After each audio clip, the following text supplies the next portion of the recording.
ભારતીય રેસર કુશ મેઇનીએ મોનાકોમાં F2 race જીતીને ઇતિહાસ રચ્યો। ભારતીય રેસર કુશ મેઇનીએ મોનાકો ગ્રાં પ્રી ખાતે ફોર્મ્યુલા 2 સ્પ્રિન્ટ રેસમાં વિજય મેળવીને ઇતિહાસ રચ્યો છે। તેઓ મોનાકોના પ્રખ્યાત સ્ટ્રીટ સર્કિટ પર ફોર્મ્યુલા 2 રેસ જીતનાર પ્રથમ ભારતીય બન્યા છે।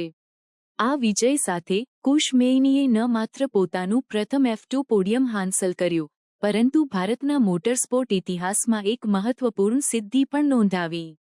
કુશ મેઇનીએ રિવર્સ ગ્રીડ સિસ્ટમના કારણે પોલ પોઝિશનથી રેસ શરૂ કરી હતી અને સમગ્ર 30 લેપની રેસ દરમિયાન પોતાનું સ્થાન જાળવી રાખ્યું।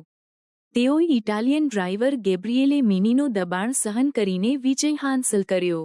આ જીતે તેમને 2025ની સિઝનમાં પ્રથમ વિજય આપ્યો છે અને તેઓ હવે ચેમ્પિયનશિપમાં 13મા સ્થાને પહોંચી ગયા છે।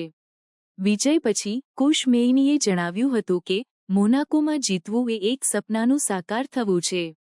આ જીત મારા માટે ખૂબ જ ખાસ છે અને હું મારા ટીમ અને સમર્થકોનો આભાર માનું છું। કુશ મેઇનીની આ સિદ્ધિને બિઝનેસ ટાઇકૂન આનંદ મહિન્દ્રાએ પણ પ્રશંસા કરી હતી।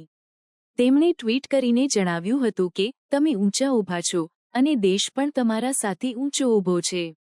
કુશ મેઇનીએ મોન્ટે કાર્લોમાં F2 રેસ જીતીને ઇતિહાસ રચ્યો છે। અમે તમારા પર ગર્વ કરીએ છીએ।